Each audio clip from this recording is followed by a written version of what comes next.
Salutations, shell-shocked skeptics. You're not, really. I mean, you couldn't be. It's too well documented. Yes, give us a break. Give us a break. What, Hen? What's what? So she needs new spark plugs. Check how far that village is. Can you see it, Tom? Can you see the village? Yes. Yes, I see it. But what about our tanks? Can you see any of our tanks down there? What? Yeah. But they're not ours anymore.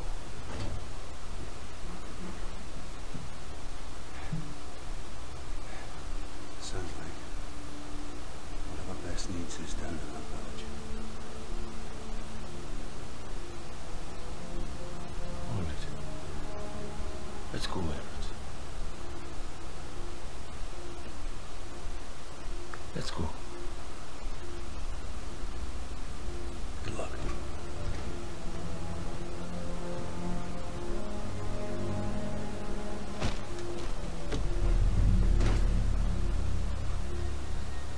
Come over here. That tank is going nowhere and he'll be dead by morning. We're fucked. What's it you? You're just gonna abandon the mission, are you? Don't you get it? Finch, Pritchard, all of us. We've been fucked all along. If that's what you want, McManus, then just go. Don't you ever talk to me like that. I've ran more fucking missions than you have had hot dinner, son. McManus, just fucking go.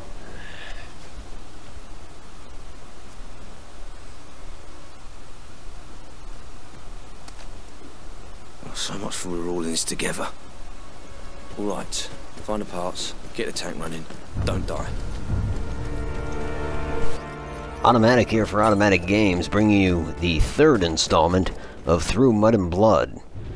Just the latest episode of my Battlefield 1 series. It appears that McManus is shirking his duties, but I would imagine his performance as a character, it kind of it's supposed to rub the viewer the wrong way. Now, I believe this must be, they refer to it as the village at Bourlon, so Bourlon Village. I mean, it seems to be right up against the wood line. The only other place it could be would be Fontaine Notre Dame, and I don't think it's that, so welcome to Bourlon. One thing we'll have to keep our eye out for is a church in Bourlon, and though DICE may not have added the church is where there is the altar at the church at Bourlon Village. Even today, the altar at that church is a memorial to the Canadians who fought and died there in 1918. Now, up until this point, we've pretty much discussed the actions in 1917. That is, the November 20th battle to the November 30th counterattack, etc. But I do kind of want to transition at this point to the 1918 engagements, the 100 Days Offensive. We want to pick off this little patrol, and as you can see, the Germans have their stolen Mark V's down there, the ones that they've recovered. And that makes sense. And the reason why that makes sense is because in the 1917 Battle of Cambrai, the Germans managed to recover quite a few tanks. In fact, even if you're looking up photos online of the Battle of Cambrai 1917, you're bound to find among them several photographs of Germans with tanks that they had knocked out or seized. So it's kind of in good faith with that notion. As to how many of those tanks the Germans really took, I'm not clear on that number. But yeah, let's put 1917 behind us, although I do want to just cap off with a few things about the 1917 battle. I know that I mentioned in the previous video that there was street fighting in Bourlon Village, and that would be uncommon in World War I. In fact, I think in the Amiens video I told you that that really didn't happen in World War I. Well, color me mistaken. It did happen at Bourlon, and it happened twice, not just in the 1917 battle, it happened in 1918 as well. So heavy fighting in this area. And to be honest, it scarred Bourlon for some time to come. Anyhow, let's talk 1918. I mentioned that General Julian Byng was in charge of the operations in 17. Well, he's still in charge of the Third Army, and the Third Army is again making this push into the Cambrai sector in 1918. I mentioned, I think in the first video, that the Battle of Cambrai, it really just discusses the action in the town of Cambrai. And it goes from, what was it, October 8th to October 10th. But of course, the actions leading up to it, which are oftentimes counted as different battles, unlike the 1917 operation, those sparked off in late September. In this sector, I think I mentioned in the Bourlon Wood video, the focus of this, it would be Canadian troops that focused here. And the Canadian Corps, it's commanded by General Arthur Currie, who, even today, stands out as one of Canada's greatest historical military commanders. And it's a reputation well-earned, well-deserved. He was not a yes man. He did get into it with his superior officers, never afraid to question his orders. But he had a solid reputation. In fact, there was a time when, well, see, after the First Battle of Cambrai, there was an inquiry, the result of the successful German counteroffensive. And General Byng had his critics, namely among those was Prime Minister Lloyd George. And George said on one occasion that had the war progressed into 1919, he would have replaced Field Marshal Haig with General Currie, the Canadian general. So that just kind of speaks to the reputation Currie had. Now, specifically, if we're going to talk about the Canadians in this area, we're going to be talking about the 11th Brigade of the 4th Division. In the 11th, their plan was, and this was all taking place, September 27th, 1918. What the 11th was going to do is conduct a pincer attack. Initially, they used German guns and German gas shells to bombard Bourlon Wood with gas to make that an untenable position for the Germans. However, the Germans did remain in the wood. But this kind of made the 11th reluctant to send their troops directly into the woods. So what they would do is conduct this pincer attack. One battalion would go south of the wood, the other battalion north of the wood. A third element, a brigade, the 12th Brigade, would hit the village of Bourlon head-on. But these two pincer elements would link up in Fontaine-Notre-Dame on the far side of Bourlon Wood. In the north, it was going to be the Kootenay Battalion, the 54th. In the south, it was going to be the 102nd. Meanwhile, the 12th, which is moving straight towards the village of Bourlon, where we're supposedly at in this video, well, they take friendly fire from their own artillery, which the shells are falling short into their ranks. And meanwhile, they're under heavy machine gun fire from the wood line and from the village itself. The Germans in the wood line are employing Maxim machine guns and focusing on the 12th Brigade. That is until the Kootenay Battalion, the 54th, they're coming round, and as the Germans see that the woodland is being overtaken or bypassed, they decide to shift their fire to the 54th.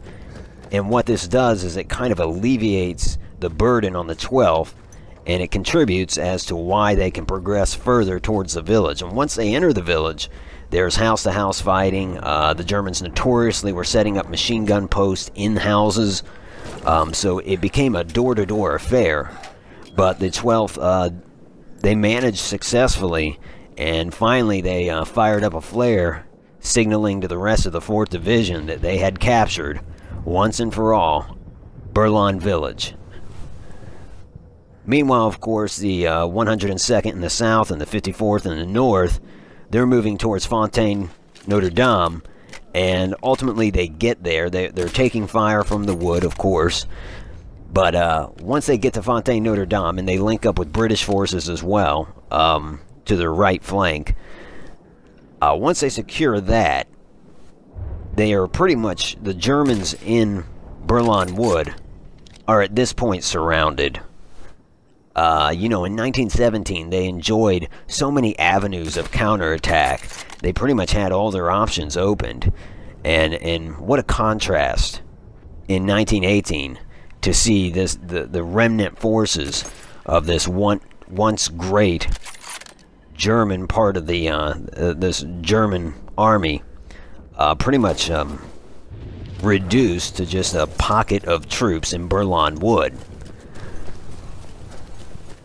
And ultimately they would capitulate as well. But yeah, all this is taking place on September 27th.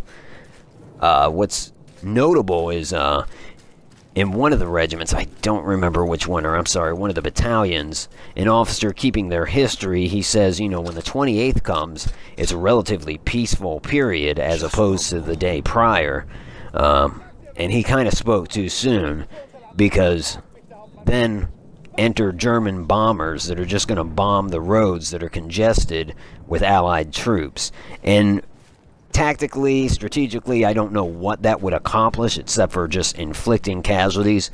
But, you know, in a way, it was just kind of a last gasp for this sector. It was the Germans' way of saying, yeah, you may have won here, but damn it, we're kind of pissed off at you. So we're going to try to inflict some casualties after the fact. And speaking of casualties, the most casualties incurred among these groups that I discussed would be the 102nd, that took 6 officers and 44 men killed, and ultimately 151 wounded in that battalion. And then the Kootenay, the 54th, they took 109 casualties. So this was a much more costly engagement when compared to the actual Battle of Cambrai, that October 8th to 10th engagement, which inflicted in and around 20 casualties on the Canadians. But yeah, that's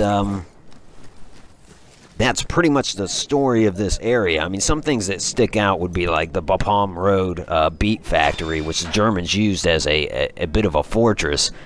However,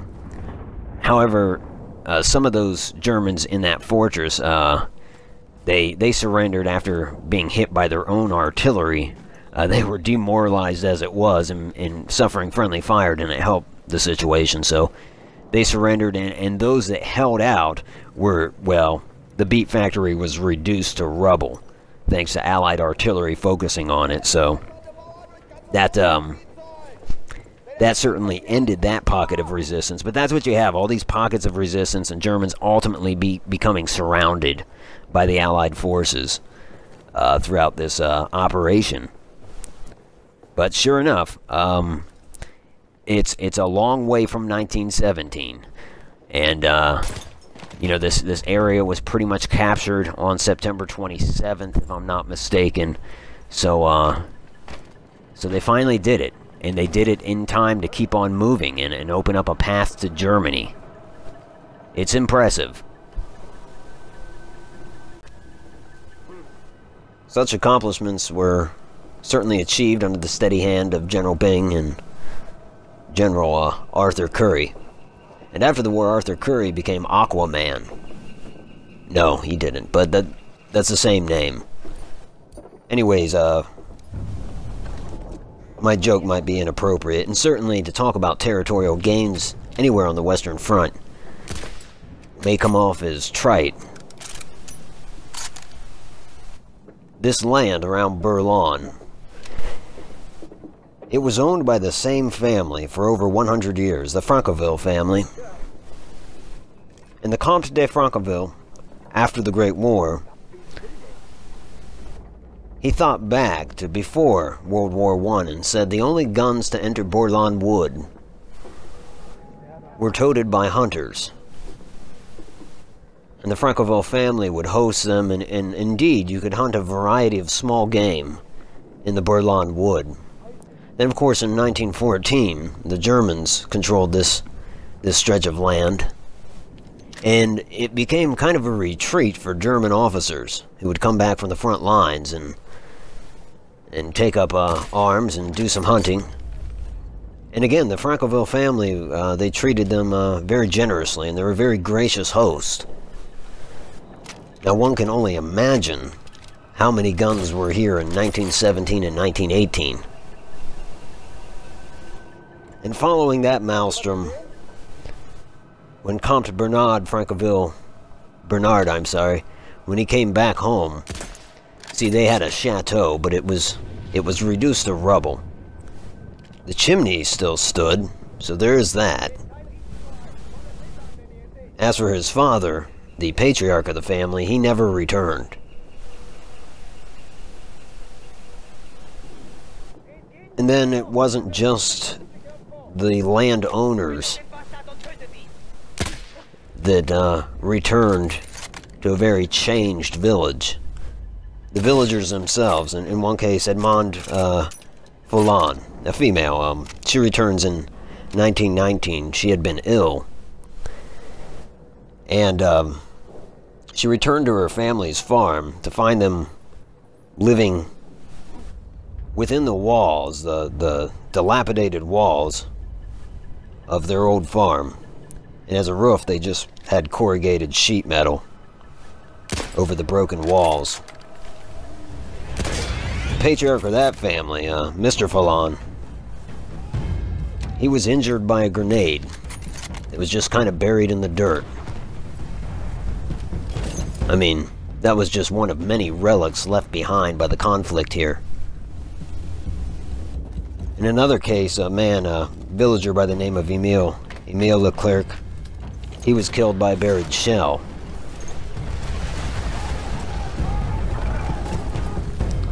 Leonce Carrez, I'm sorry, and I'm probably butchering some of these names, but he returned. He was conscripted. And shortly after being liberated by the Allied forces, he was conscripted into service. He was going to be a member of the Army of Occupation along the Rhine. When he finally got home, he found his parents living in the old brewery cellar. They had grown accustomed to that place, one would presume. After all, you wouldn't want to be above ground while all the shelling was taking place. So it goes without saying that life was very changed for this vicinity around Bourlon. And going back to the young lady that was ill and had returned home in 1919, she said of the wood that you couldn't go into the Bourlon Wood anymore. For years, it smelled like corpses. And one shouldn't be surprised by that. After all, it was the scene of such intense fighting. Well, I should digress because I don't want to leave you on such a serious note.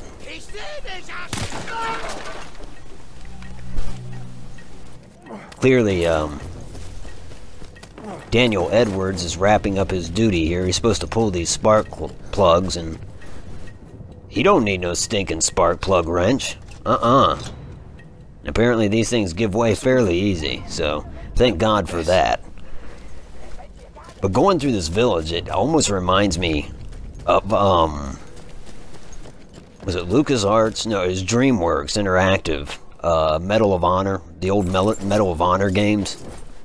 So many of those were like one man against the entire Third Reich, but for its time, it was an awful attractive game in a visual sense.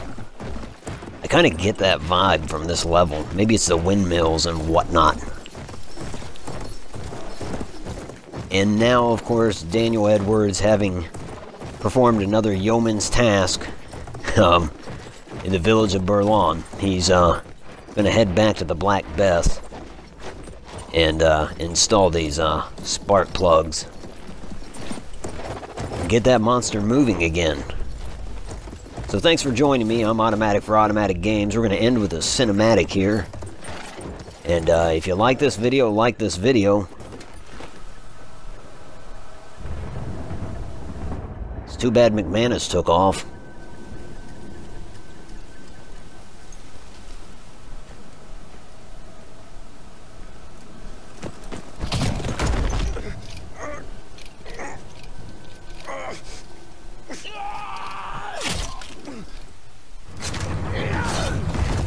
Oh, but he didn't.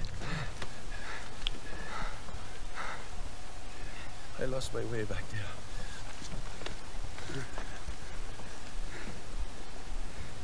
There's no right way in a place like this. We'll find one. You're the driver.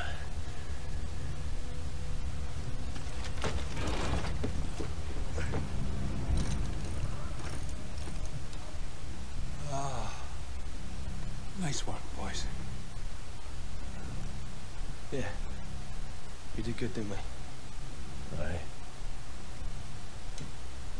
Right, sir, that's the last of them. Let's get on moving.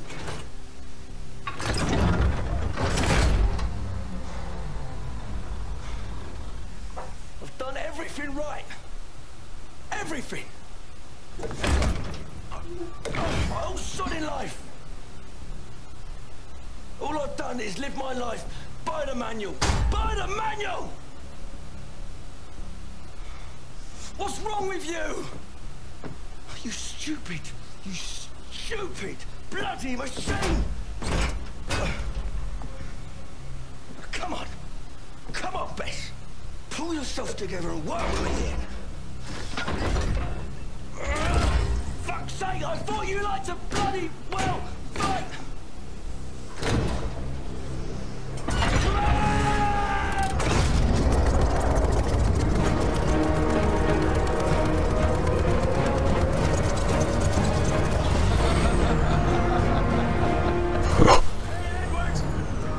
She likes it when you swear, boy.